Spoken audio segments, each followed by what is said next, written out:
Hi, I am Diana Schmidt-McCall, and you are with me in the Dr. John Wilson Community Garden. It was founded by Dr. John in 2004. He spent his life practicing medicine and growing food. He grew food wherever he lived, and he made his home here in Black Mountain many, many decades ago and started community gardens. And I have been contributing, volunteering, and then employed to manage this garden every week since 2005. Our mission here at the Dr. John Wilson Community Garden is to grow, educate, and share. We provide growing space for 100 families in our community. Each family can rent anywhere from 200 to 400 square feet to grow food for their families. And then educate. We have a mission that everyone who walks into this garden comes away from this experience knowing something more, either about their own health, their well-being, about the fertility of soil, about an insect that they found, about a plant that they tasted, you name it, that they come away knowing more than they did when they stepped in the garden. By share, I mean that we always grow enough to share with our community. So the first 5 feet of everyone's plot is specially designated for growing food for donation. The Community Garden Program provides the seeds and the starts and the education and the crop rotation, and then we provide volunteers to come through and harvest that food when it's mature. And then we also share food by growing on a specific part of this community garden just for donation. So grow, educate, share is our mission. Our relationship with Bounty and Soul is really beautifully intertwined. The existence of Bounty and Soul has made our mission so much more achievable, and that we're achieving it in a way that we never could have in a quality level that we could have before. We were part of the welcome table out of which Bounty and Soul was formed.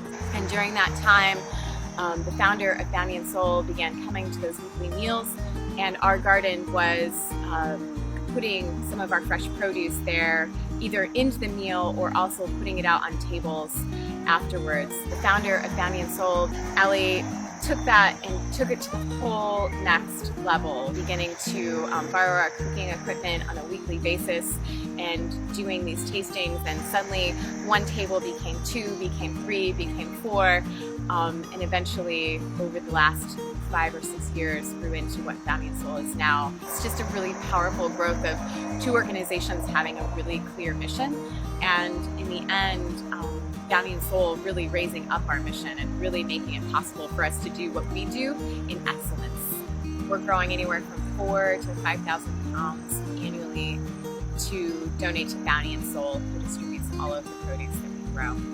When I think of a thriving food system, it's intimate and complex. It's relationship-based, it's place-based, and everyone is involved. I picture community members growing food at their homes, in community spaces. I picture thriving markets that are walking and biking distance to people. I picture smaller scale farms that are growing a wide diversity, and that farm has its inherent fertility within its farm, so that all of the inputs that farm needs are coming from that farm. So the farm is actually additive not only to its environment and to the soil, but therefore to the people. A thriving food system to me is deeply, deeply, intimately connected to its soil. That is what we're really farming. We're farming soil because we know that the health of our soil is intimately connected to the health of our gut, to the intestinal flora, the bacteria in our guts. And that if the soil isn't right, then our guts aren't right. A thriving food system is focused on soil health and on community relationships and interactions that happen around building that. So I don't think of myself as a farmer, but I think of myself as an educator. I think of myself as a teacher. Because to me, the most important relationship is with our food and where it comes from and how we are able to put that food on our table and celebrate it either just with ourselves or with a group of people. And to me, the most important thing that I do every day is teaching people how to do that.